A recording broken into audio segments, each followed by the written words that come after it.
Hello, everybody. Thank you for joining us for part 2 of our short film competition Q&A. This is Northampton Film Festival 2021, kind of a big deal. Now, we've had some pretty big names from feature films like Moon. We've got the director of Monsters for a Q&A this evening. We've had Mitch Jenkins and Colin Gowdy talking about Alan Moore's showpieces in the show. But as I said in the introduction to part 1, which you can watch on the various YouTube channels as a recording now, actually what the film festival is all about is the short film competition. It is the cornerstone of everything. It is about Northampton, Northamptonshire, filmmakers and people connected with the county and showing off all this local talent. So I love doing these. Usually we'd be in Northampton Film House showing them on the big screen, which we're sad that we're not there. But actually what is brilliant about being online is that obviously these films now can be watched from anywhere in the world on the Northampton Film Festival.eventive.org website, which, you know, taking Northampton to the world is what kind of a big deal is surely all about. So without further ado, I'm going to start bringing in the filmmakers. Like I said, usually it would be, you know, be an evening. It would be, you know, romantic lighting outside Northampton Film House. We'd all be coming in, sitting in our velvet seats, and there'd be a lot of great atmosphere. So I'm assuming that all of you watching will, you know, be clapping and sitting there sipping wine and cocktails, and it being a big event.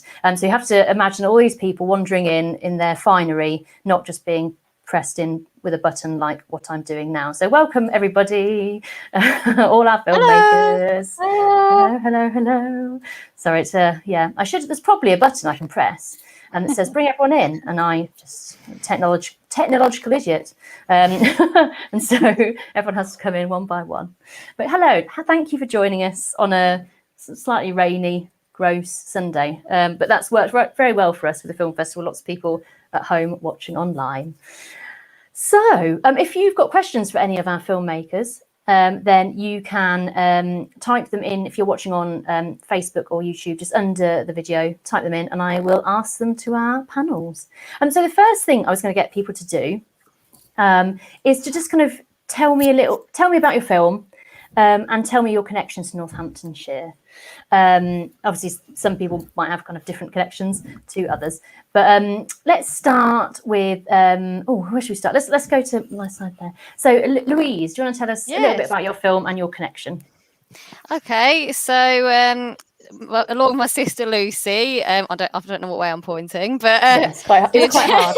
Yeah, we did a film called Lost in Translation. So the work when we went into lockdown, me and Lucy used to live together, and we lived together. Well, obviously we've grown up together as twins, but we were living together before for about 3 years together, and it was the first time that we'd lived apart is when I moved to a house share in Northampton.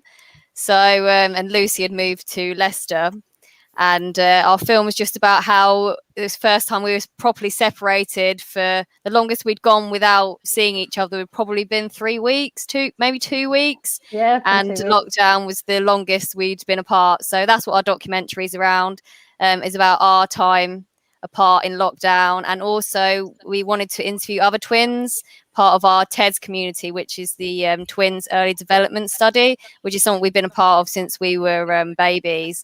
And we just wanted to get to know other twins really and see what their experience were of lockdown also. So that was quite fun, really. So yeah, and we've grown up in Northamptonshire, so we moved here when we were 11. And I know connections of Screen Northants because I met Becky many years ago when it was the Film Hub. And I've also been involved in the Northampton Film Festival in 2019 on the committee as well, and also done a 48-hour film made for the festival as well. So as soon as I found out about the film festival, I contacted Lucy. I was like, we need to do this. Give us something to do in lockdown. And and we never made a film together either. So it was our first film we've made together.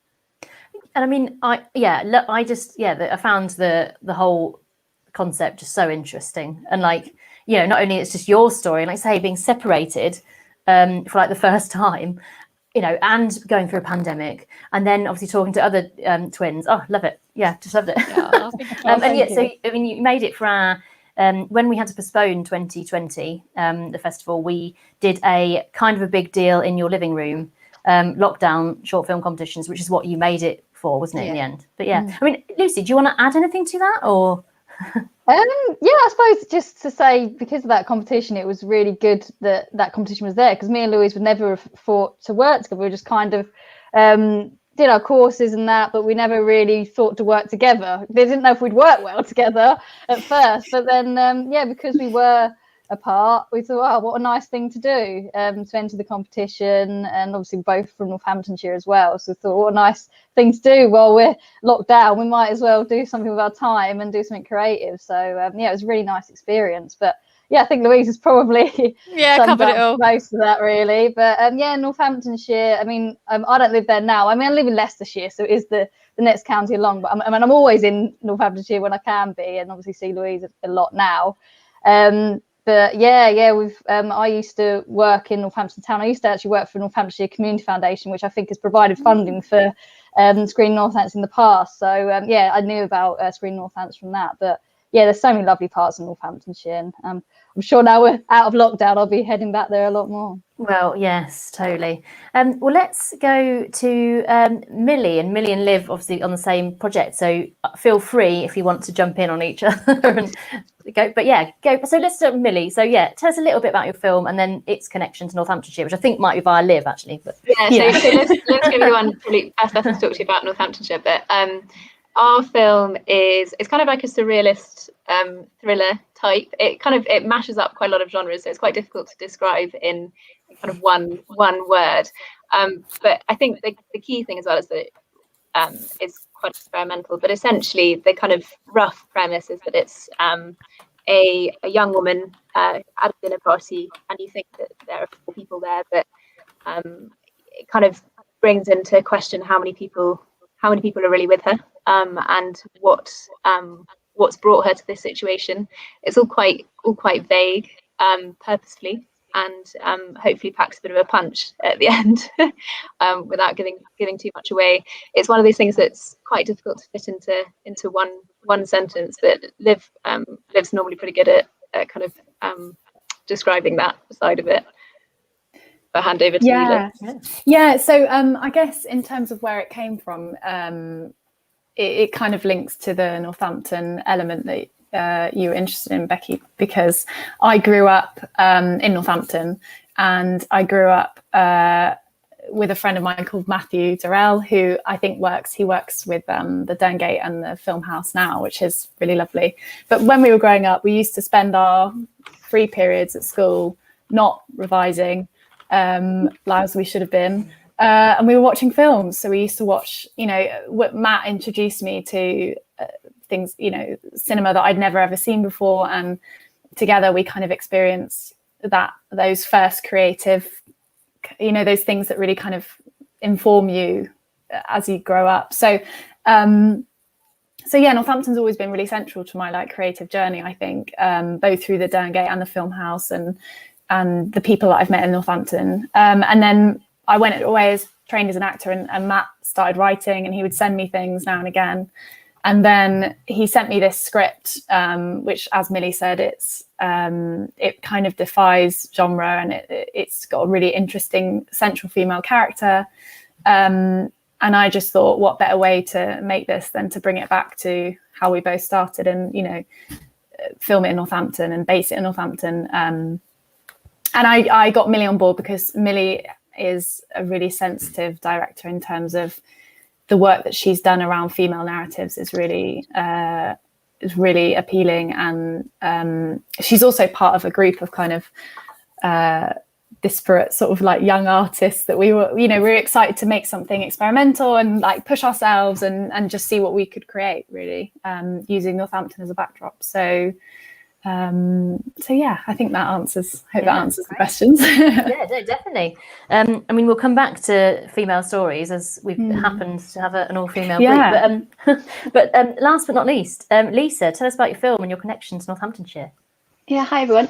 So I grew up in Northampton for quite a while, from like the age of 7 to 18 or 19, and was always not always doing something musical or something. And then I ended up going to the Royal and Derngate Youth Theatre for many years, and there was always a little incentive happening on trying to get young filmmakers, given them opportunities. And I made some terrible shorts looking back, but it's great that there's always been incentive somewhere in Northampton pushing young people to make things and be creative. So I've always felt like Northampton's got a little place in my heart for different projects. And I did this film in Cashel Ashby years and years ago, and I think that house, that manor house, if you've ever been to it, sort of stayed with me, and I tried to get something similar for my short film, which is called Satisfaction, which is an 18th century comedy pistol duel farce. We couldn't get Castle Ashby, but we got a pretty good castle, so it's all right. Yeah, and it's a comedy, and it's two chaps, one a prolific killer who quite enjoys a pistol duel, the other a bit flowery and not quite sure what he's doing, fight to the death potentially over a misunderstanding and a gentleman please, no after you quite scenario. And there's a bit of another love story going on underneath that as well, and it was just a lot of fun to make. Yeah, it looks like it was fun to make. I feel like I would have liked to have just been an extra, like big dress, great location, sorted. But so I mean, talking about, so obviously Louise and Lucy, I mean, did you say this was your first film that you'd made? I mean, Louise, you were involved in some films, like you say, about the 48-hour film challenges, but this is the first one that you'd kind of driven, as it were. Yeah, the first one we've done together, really. Yeah, we've done a few projects at university, but yeah, it's the first film like we've done and put out there, really. A lot of the stuff I did at university, I was always too scared to put out, so it was like I did it, but it was like, oh, you know, I don't know. Whereas this, like, was the first thing that I've done that I thought, you know, we're gonna put out, and we're really proud of. And yeah, do you want to add, Luce? Yeah, no, I feel like definitely. I spoke a lot on the last one. I was going to say, yeah, it's nice to have the platform as well to be able to put it out, and obviously to have the festival to be able to do that. But yeah, we had done projects at university, but yeah, I guess we probably were a bit more shy and didn't know where to put it out, and if it would be good enough to put out. So yeah, it was just nice to work on something with a goal that it would be put out and seen, which has been really nice. I think as well, because it was such a personal thing, and obviously we've got so much, it's a big area of our life that we haven't really been able to sort of showcase. So we didn't really do that at university because we're doing it separately. So it was good as well to get involved with the TEDS network, because that's something we've grown up with, you know, our whole life. And it was really good to kind of get to know a community that we've been a part of, and get to know other twins that are also in the same situation. So yeah, it's really good to do a project that was really close to our hearts. Yeah, definitely. Is filmmaking something that you want? Is it kind of a hobby for you? Is it something that you want to kind of do more of together or separately?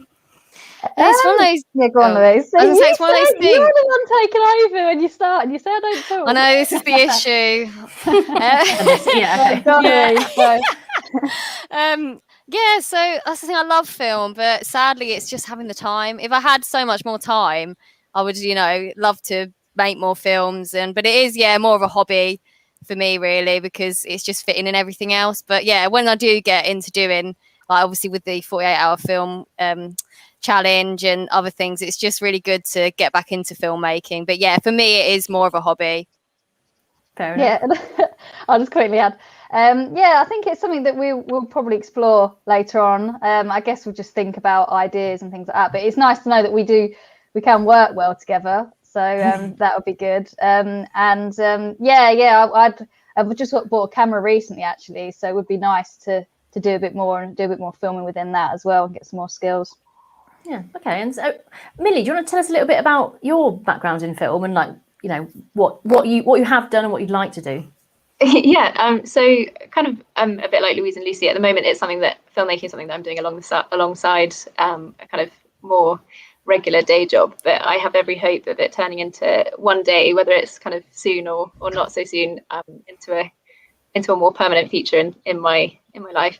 And I think the key thing, kind of Liv touched on it a moment ago, is that the kind of thing that brought me into filmmaking was the idea of kind of strong female protagonists and things, because there's, as with all the conversation that's been around brilliantly for the last few years, is the lack of female kind of power, or not power, but it's always been there, but quietly, and now it's coming to the fore. I'm from a family of women, and it's always found it quite frustrating that you don't see more women kind of on screen. So that was kind of the big motivation for me, which kind of influenced my first film, which was funded by the inaugural Female Film Force, which was run by Bumble a couple of years ago, which brought teams of predominantly female filmmakers together to make five films. So that kind of, it was definitely a baptism of fire, but one that I grabbed with both hands and just ran with. And that was about bringing kind of the elderly female lead into view a bit more, which is kind of where we wanted to start. And then that kind of segued into the dinner party, which kind of again was the main feature of the film is this one woman who's a very complicated but very intriguing character, and just kind of giving her the space to be, which, and adding that experimental side as well, because the first film I made was quite kind of not conventional in a boring sense, but it kind of had a more linear kind of trajectory, and so it was quite fun to have a project that was had a little bit of room to play with, and with a predominantly female production team as well, which was great, and just so much fun. We had a lot of fun bringing the dinner party to life. It's quite a serious film, but behind the scenes it was a lot of laughter, a lot of silliness. And then kind of going forward, my next project is it's with a group of amazing women, and it's about chronic illness and how that affects a young relationship from the view of a sort of a couple in their 20s when the girlfriend has a flare of a kind of unnamed invisible chronic illness. We're hoping to start production on that fairly soon, once the world sets itself back up on its feet, but that could be any time, really. So yeah, that's kind of my history, where I'm hoping to go. I'm kind of, I think, always looking for fun things, and the team from the dinner party were always chatting about what our next project's going to be, and where we might work together again. So yeah, that's kind of where we're going at the moment. But Great. Yeah. Well, yeah, always good to hear that people are working together again. It's always good if people go, let's do this again. You know that it's all right then. It's gone okay. And yeah, Lisa, what's your background? It's actually acting and comedy, improvisation, and the director and writer of Satisfaction, he was coming to a lot of our shows, and he was like, oh, it's such a shame that something brilliant has happened on stage and it's gone forever, which is kind of like the nature of improv, isn't it? It's not scripted and it's not recorded normally. And so he came up with that idea, and then sort of played with that in a way to make the film. So I was doing a lot of bits and bobs here and there, and I just felt like, you know, a bit like what other people have said, opportunities, you have to make your own sometimes and make your own work that makes you happy, and then hopefully people see that and they enjoy it as well, and that might lead to more things, or it gives you the platform to make more things for yourself. And so I just started making my own content, whether that be sketch or shorts or helping produce bigger things, and just brings me a lot of joy to be able to storytell, and a lot of female stories, and learn about things that I had no idea about, and go and delve into the research for that and bring it to life on screen. And so an actor predominantly, but making things just to make myself happy and others, hopefully, through comedy mostly. Yeah, no, totally. And we I think we first met when I was running, before Screen Northants, running the Movie Hub, and you were in a spaceship that was built in Western Fable Shopping Centre, my Movie Hub. That's right. Oh yeah, forgot about that. Yeah. And that was a great set. We've just, as part of this film festival, built a little space station set, and there's nothing like pretending you're in space. It's good fun. I loved it. Yeah, it's really cool. Liv, tell us how you got into all this. Same as Lisa, actually, quite similar. I trained as an actor, and then very quickly got really bored with scripts that I got through that were just, I was just thinking, how is this? It doesn't feel representative of women that I know anyway, a lot of them. And you do, as Lisa said, you kind of have to do something to make yourself happy, because being an actor is often not the happiest of times. I was always interested in finding stories that I wanted to tell. And then when Matt sent me this story, I was like, we have to make this. I don't know how we're going to do it, but we're going to scrape some money together, and we're going to do it. And we managed to do it with the help of some fantastic, for example, Cinetruck, who's a Northampton-based company.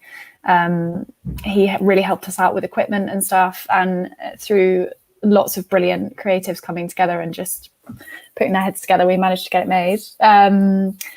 I think I've just continued with that thing of, if I find a story that I'm interested in, I'm just going to take it as far as I can, if that makes sense. So who knows, maybe make another film in the future. I'll probably drag Millie into it somehow. But at the moment I'm working on a play that I wrote last year.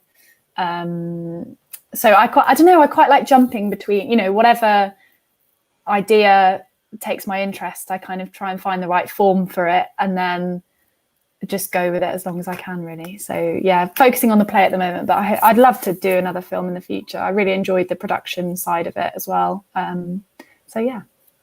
Great. But we've had a question come in, actually. It's for you, Lisa. Lewis actually has got, if you've watched our short films, he's directed a film called Priority, which is in the shortlist as well. He was in the last Q&A. There's quite a lot of love for Satisfaction. There's quite a few people have been tweeting and whatever else going, we love it. I think Lewis was particularly taken with the cinematography. He's asking about the camera that was used, but also who was your DP, and fill us in on kind of what kit you had. Now, here's an interesting thing. I got in touch with the director a few days ago and said, what camera did you use? Because I want to be prepped. And he's like, they're never going to ask that at all. No one cares. But he told me, and so here you go. Fair enough. It's a bit of a tricky one. It's a technical one.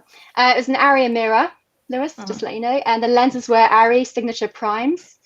And if you'd like to know, post time was 2 months, including grade, sound mix, and score. There you go.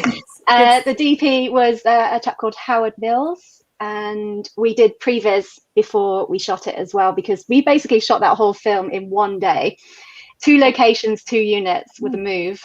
And so we had a lot of rehearsal with the actors, and Leif shot previs just on, I'm not sure what he shot that on, but it's not affect the final product. And so we knew kind of what shots we'd need to get on the day. But then we had a tractor beeping and we lost 2 hours of the day. And so Leif had to make some pretty tough decisions. And Howard had just flown in actually from another shoot like that night and came in the morning. So there was quite a big challenge, but that's what we shot it on. I'm glad I asked that question. Yeah, no, that was perfect. Yeah, I'm now going to ask everyone else what lenses they use. No, I'm not, because that's just really mean. But unless you know, but no, it brings me on to my favourite question always, and I ask like every Q&A this, and about what went wrong, because those nightmares when a tractor just is in the next field doing their work, and they've got their plans the whole day to like plough that field, and you're like, no, I'm doing period drama. But yeah, I love a what went wrong story, or not necessarily wrong, but some challenges that you faced. So anything other than the tractor and the jet lagged DP for you, Lisa? Well, that wasn't so bad. What else? Oh, the costume we hired out from the National Theatre. They have a really great costume hire, if anyone wants to know.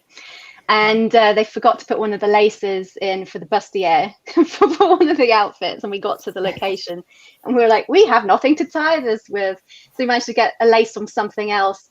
And I took the lace out of mine to lace Fran's costume. She's the other female lead in the film. And then we used like a shoelace tied together to tie my costume up and just never shoot from the back, basically. So that happened as well. And it was really hot and we were all getting sunburnt, and I had like this pillar box tan for like quite some time. But really it was the tractor, because I'd planned this to the T. It took a while to get locations that had no anachronistic qualities. The only anachronistic things we wanted was the dialogue every now and again for jokes.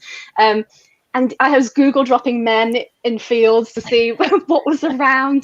Can we see planes? Can we see cars? Fence posts that would have metal, which wouldn't have been there in the 18th century. Finally get a location. We go ahead of schedule, and then we have to ask, what will the fields be like in 3 months' time? Because right now there's no crops, but will they be really high by July? Got everything planned, and then the one day they came to do the bail. Hey, it was every time they reversed, and apparently it's illegal or something. They couldn't disable that noise, and we honestly had to shoot in between these beeps, and we did lose about 2 hours. So we had to make some sharp choices for cutting a few scenes here and there. But there you go. That is filmmaking, isn't it? Putting out fires. Yeah, that is filmmaking. What about the dinner Everyone party? was great. And everyone pulled together, and I'm really proud of what everyone achieved. So it was good. Well, as long as no one knows, it's fine. I mean, now we're putting it on the internet. So well, I'm sorry, but what about the dinner party? What went wrong? I know, Millie, you can probably talk about that. I think there were some angle issues. But I might preface that with we shot above my parents' garage for in one room for, I think it was 2 or 3 nights, and we had we tried blacking out. I think we had some issues with blacking out, didn't we? Because it's all set over one evening, and only quite late into the production process did we go like, it needs to be dark when we shoot. Have we thought about this? And then I think we tried several ways to black out the windows, and I think that was just a bit of a nightmare in general. And then I think we sort of gave up, didn't we, Millie, in the end? And we just shot in the night. We started. So we became nocturnal. I think the biggest thing was that we all just went a bit mad. I think actually the shoot actually ran really, really smoothly, which was great, because the first film I made, we had quite a few hiccups, so it actually ran like it was meant to. But by the end of the third night, we'd all turned into complete kind of nutters, because we were all really sleep deprived, and it was they were really long shoots, and also it was really hot in there, so everybody was sort of a bit dehydrated and also just running on like adrenaline. So that was kind of the biggest thing. But and also just trying to film in quite a tight space, I think was kind of working that out, because we did quite a lot of prep beforehand, but obviously when you get a camera in place, things change, and so we did try. It took setups took a bit longer than we probably would have initially planned. I think also just there are a couple of scenes like when Liv looks out of a window and someone looks up at her. They're different windows, different houses, different, it just kind of worked that out and stuff. But no, it ran really smoothly. I think the one thing that set us all off on the last night was when a bat tried to fly through a window, when Liv was trying to be very serious and together, looking out down at the character, and this bat just basically flew into the window next to her, and we all lost it because we just couldn't. By that point, I think we were. It was right. It was probably the last shot of the whole film. But no, I mean, nothing as drastic as tractors or lost costume or anything like that. No, it was pretty hiccup free, to be honest. I mean, I don't know, if you'd tried to get a bat to do anything for the film, it would have never have done it. So I think that's pretty extreme. We wanted to keep it in, but I think didn't really ruin fit. the moment. Didn't really fit. No. What about you, Louise and Lucy? Any disasters, or I mean, does a documentary? I suppose a documentary helps you a little, maybe. I don't know. Yeah, I mean, we were very fortunate. Go on, Louise. No, you go. We were very fortunate because we were in lockdown with not much to do, and everything was in the house. So if we wanted to do a retake, we could. I guess most of the issue would have been technical issues because we were doing them on Skype. Go on, Louise, what were you going to say? I was going to say the editing process. Do you remember right at the end? You're emailing Becky like, we're not going to make the submission time. We're trying to cut it down. Yeah, we had too much footage. Yeah, we had too much footage. Yeah, which you wouldn't think we would, because there's not much to film, but we had loads of footage, didn't we? And there was so much we had to cut down. Yeah, and it's such a shame to get to that point because there's so much good stuff and you don't want to cut it out. So that was probably our toughest part, wasn't it? It was the editing process. But so it just felt really bad because there was more twins. I think Naomi and Rachel probably got more footage in than the other twins did, and you just felt bad. But at the end of the day, you've got to go with the bits that make the best part of the documentary. But yeah, that was probably quite a panic near the end, wasn't it? That we were cutting down to the last minute, really. Well, yeah. I mean, I think anything where we set, a nice little deadline always adds a level of stress, and I think always people slightly forget. I don't know if, I suppose editors don't, but I don't know. I think a lot of us forget sometimes about, the huge amount of time, because it's so hard sometimes to get through the shooting process and whatever else. You can sometimes just forget that the edit and post-production is just the whole thing again, and we find a lot with the 48-hour film challenges, which I know these weren't, but that people start exporting them at 5 to the deadline, and you're like, no, needed to start that earlier. And a lot of people don't save things. That's another, don't always press save. Yeah, never double save either. Never back up. Yes, always backing up. Yeah. So obviously, Lost in Translation was made during lockdown, because it was made as part of that lockdown competition that we ran. Yeah. But the others, because obviously we don't have a limit on when films are made, and of course this film festival was going to go out in 2020. So when did you guys make your films, and what was the kind of timeline from having the idea to getting it done? I don't mind. Who wants to start? Do you want to go for it, Lisa? So the idea sort of came, I think, March 2019, and then we did. So Leif had sort of a kernel of the idea. Then we did rehearsals. When I say rehearsals, sort of like improv around those to get, and we filmed the improvisations. Then he went away and did script. Then we had table reads, and we did little works on them. Then he refined the script several million drafts later. We shot in June, I think, June or July, either end of June or something like that. And then everything was done, all the grades, the edit, sound design, blah, blah, blah, blah. I think November 2019 was when we were finally going, here it is. So quite a long time for a short film, I guess, but it's about 15 minutes. But it's just because we weren't dedicating 24/7 to it, because we all have other jobs and things like that as well. And these things take time, don't they? And back and forth with the editor and everyone else. So yeah, probably about 8 or 9 months by the time it was finished. And alongside during the sort of pre-production stage, we were doing like Indiegogo campaigns and trying to raise funds as well to make it so it wasn't all our savings. Yes, fun time. Which is its own job in itself, it feels like, isn't it? Because you're making trailers to try and promote the thing you're trying to make. And so you're like, I'm making more films to make the film I want to make. So it feels like its own campaign in itself, which is quite full on as well. But we got some really lovely sponsors and donations, so I feel very fortunate to be helped in that way.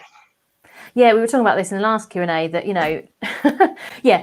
can do all the work of 10 jobs before you even got to shooting the thing. And obviously then shooting the thing's really, really hard. And then after you've nearly died doing all that, you've got the huge post-production process and then getting it out to film festivals, which can be, again, that's someone's job, and also can be really expensive.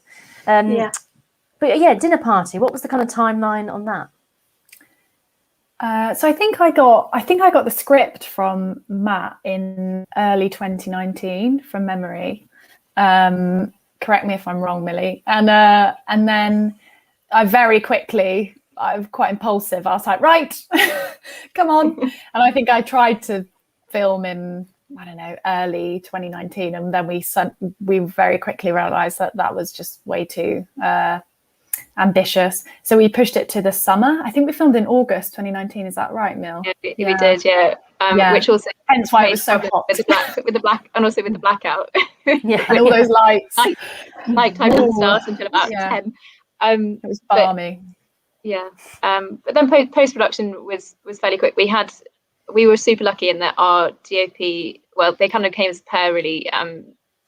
A company called Two Eds Better Than One, and two Eds who filmed it and also edited it, and they're just real amazing. Yeah, they're so in sync with each other that they just completely. I think that's why the shoot ran so smoothly, because they just made everything happen. And again with the edit, they because they'd been there from the start, they kind of understood what we were trying to do, and they did it as quickly and as efficiently as possible, and did such an awesome job. We all went up to visit them for the day, which was kind of like the main edit, and then I think overall it was ready by Christmas. In the end, it was ready before that, but we kind of released it around Christmas time, or winter 2019. So it was quite long, but not like it didn't get protracted too much, which is good.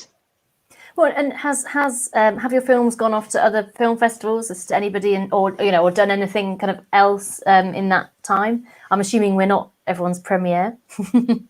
I think actually, well, we submitted to the Northampton Film Festival because I knew I kind of wanted to do that. Was always on my radar because I'd always thought that would, it'd be such a nice full circle for the project, as I'm sure everyone else here has as well. So that was kind of really on my radar. And then, to be honest, then coronavirus happened and it really threw our whole team for six. So we're only now getting back to having conversations about, what do we want to do with it? But what we did manage to do before the coronavirus was I guess, as you said, Lisa, you had Indiegogo supporters and we had Indiegogo supporters as well. So what we did is we organised myself and one of the other producers on the film, we organised a very mini free film festival. So, so it wasn't a ticketed or paid event. So it wasn't a premiere of any kind, but it was basically just a celebration of other artists that we knew that year who had made their first film, or, one of their early films. And we got them together and we got all the supporters in a room and we said, thank you so much, here's the film, everyone have a drink and have fun, sort of thing. So we did manage to do that, which was really nice, before COVID. And it was really great to just have that kind of community feel. And that's the other thing about this film festival. It's so nice to just meet other filmmakers who this might be their first project, it might not, and just to celebrate that. But it is actually our premiere, isn't it, Millie, this? I think, basically. Yeah. So that's really exciting. Yeah. Yay. Yes, I mean, I should ask more questions, I think, when people submit. But also, to be fair, a lot of people submitted quite a long time ago because of the whole. So, some films have done lots of things. Like I say, we don't say that you had to have made the film recently, whereas a lot of film festivals like you to have made the film in the last year or whatever else. Maybe I'm hoping we'll get to the point we have so many entries we have to restrict it. But at the moment, we just want to celebrate all things Northampton and Northamptonshire, so we haven't done. But it's great because actually all of your films have all been made really recently. And Lisa, what's happened with Satisfaction? Has that kind of been other places? And Yeah, I've been quite fortunate. We've had it in several festivals around the world, and we're still waiting on the Crystal Palace Film Festival, which is quite a cool one in London. It's up for Best Comedy there, and it's strange. So they keep pushing the festival back, and they want to do a live gala for the awards bit at the end, and they're just playing the comedy shorts at that section. So everyone else's film has been screened online during lockdown, but they're waiting to do a live thing with like Johnny Vegas as the host, and they'll be playing the comedy ones there. So I haven't seen it at the festival yet, but that's happening at some point. But I have a different film that's been selected for the new year, for the next one that hasn't, Crystal Palace Film Festival 2021. So I'll be like just lining them up now, you know. Yeah. But yeah, so that's the last one I think we're waiting on after the Northampton Film Festival. I think so. Yes, it's a really difficult one because it, you know, if you're used to running a physical festival, it is so different. It's been great. It's been a good learning curve, but I think it has been a good thing for us to do it online because it's definitely made us think about actually how we combine the two things in the future, and hopefully it means that more people get involved, and that's all we want. So but yeah, it's a hard time at the minute. So what's my next question? We've answered quite a few of my questions, to be honest. This is kind of a little bit of a kind of curveball, and some people don't like to talk about things that you know, they changed last minute or didn't get to shoot. But was the, I mean, obviously you spoke, Lisa, about what you kind of cut, but were there, if you had your time again with these films, what would you change about them? Or was there something that you didn't manage to get that you would like to get if you had, you know, if no money was no object and you just you could reshoot it? I don't mind who goes. Who wants to jump in with that one? We and Lucy can go first if you want. Well, we do eventually. We've still got all the footage, like leftover footage that we didn't get to put in. So it's something we want to go back for eventually to maybe make a longer film.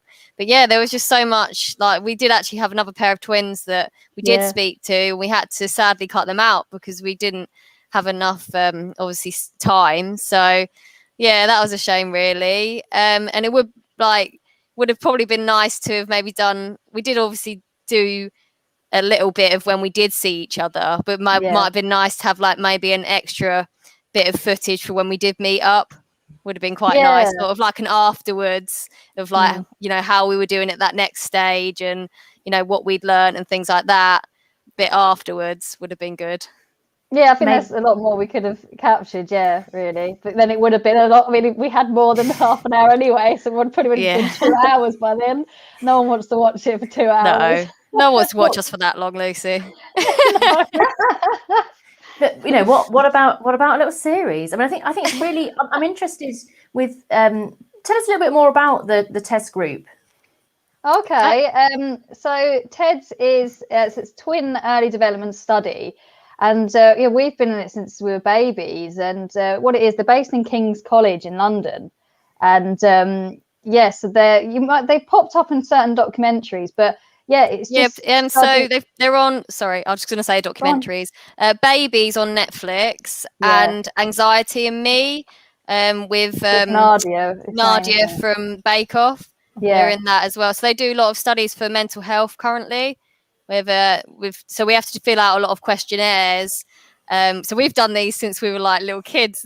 Like we've had to do like DNA samples, little booklets with tests. When we were really younger, it was like mum would be sat in one room and then dad would be sat in another room, say Lucy, and then we had to at the same time go through this booklet and like I don't know, like draw around a picture or do certain tasks, and then we'd have to send them back.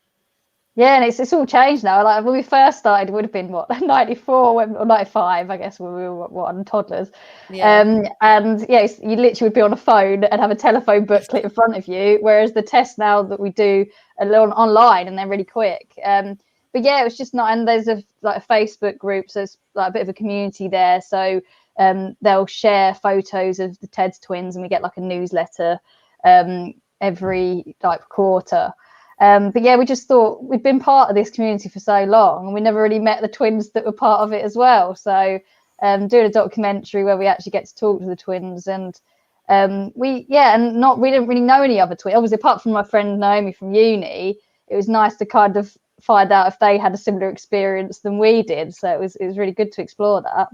And just to add to that, since the documentary, I've actually started up a support group for twins.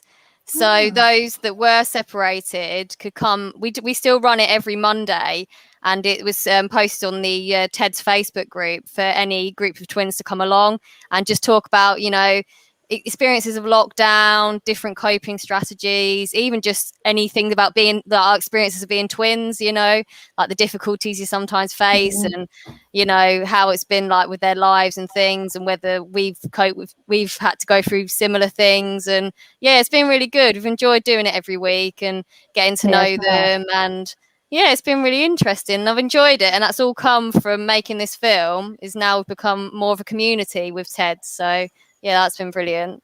Amazing. And I was going to ask, like, what do you hope? So maybe thinking less about, I'd say, what would you like the audience to come away from the documentary thinking or understanding or knowing more about? Yeah, I mean, I guess understanding of twins, because I feel like me and Louise agreed, obviously, with the other twins, there is a bit of a stereotype of what a twin is. And we have found that hard in our lives. Obviously, it's amazing to be twins, but there's also there are disadvantages as well sometimes. So I think it's nice for people to be aware of that, and I suppose aware of the closeness as well that we share being a twin. And I guess it's not even, you don't even have to know about twins or enjoy that to watch the documentary. I think it was quite good to capture the lockdown as well, and also everyone felt like detached from people that they'd lived with, that they would have seen all the time. So I think it's nice to take away from that it shows how close you are with your family and with people around you, and that lockdown has really taken that away. So I think it is to show that separation is a big risk, a big factor of the lockdown. Yeah, definitely. I think obviously we didn't. Well, some people saw this coming, but I think, it's something that maybe we just never thought we would be separated in this kind of way from people, just it seems so incomprehensible. Although didn't everyone start watching kind of Contagion and other films and all these films as soon as lockdown happened? And it was like, actually, we've been told this quite a lot. I mean, there's quite a lot. I mean, there's the Netflix is littered with films of this nature. But so going back to the dinner party then, so what would you like audiences to take away or feel or get out of watching the film, without, maybe, I don't want to give anything too much away, it's quite difficult, isn't it? Obviously some people will have watched it, but some people might not yet. Liv, I don't know if you want to start. I think I like to think that it's how do I phrase it? I think anything that challenges your perception of what you think is happening is always, I mean, I love that in film. I've always loved that, the fact that you are shown what you're shown and you build your own picture of that, but then you're shown something else and that might change your perception. And the fact that we don't always know what people are going through just by looking at them or looking at their surroundings, or so I guess, maybe that sense of you never quite know what anyone's dealing with at any one time, and that how we see things is just kind of like one way that we see things, one lens, if you will. I guess that would be my, and also I hope they enjoy it. I hope they're like, wow, that blew my mind a bit in a way, so having an effect on people, whatever it might be, is quite is a great thing. I mean, that's why we're social animals. That's what we want, isn't it? I mean, and Lisa, and obviously it's a comedy. Obviously, you hope everyone is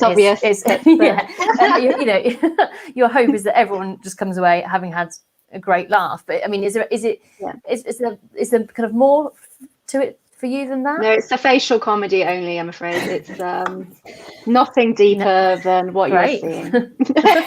And then, you know, years down the line, it's on like a university course, and then all of a sudden we're like, I think this symbolizes global economics of the 18th century and how that reflects the 21st century. But ultimately, we just want people to have, you know, a bit of fun and enjoy themselves and hopefully have a laugh, really. Yes. Yeah, we were talking about that yesterday actually with the Q&A on Moon, because there was somebody with lots of knowledge about many things was kind of saying, oh yes, I am you clothed Sam Rockwell because it was a reference to this and this and this, and the costume designer was like, no. And it's, you know, it is something kind of lovely about people dissecting your work, and then you're like, no, that was just nod and agree. yeah. Oh yes, or just take the credit and run, and that's fine. That is, you know, that's the joy of it, isn't it? At the end of the day, you can't make anybody, well, like, you know, people will have whatever reaction they have to these things. But perfect. Well, I'm just going to end with one question, which I didn't set out to ask anybody, and then the first load of Q&As we did, it just kept coming up, and then I forgot to ask the last two. But anyway, we'll pretend I didn't. So my question is, Northamptonshire, kind of a big deal?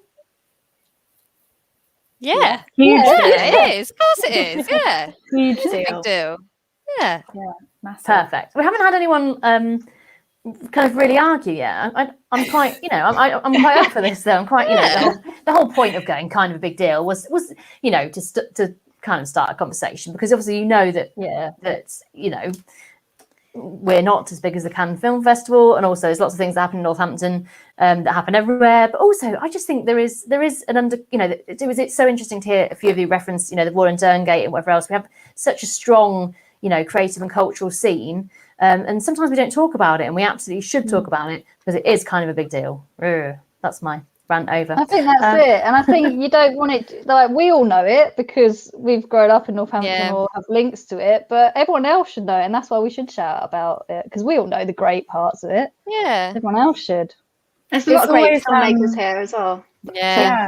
It's always a big deal to me when I meet someone else from the Midlands or from Northampton, you know, when I'm in London or whatever, who is also doing creative stuff, because it just feels like really special, I guess. So it's very special to meet all of you. Yeah, you too.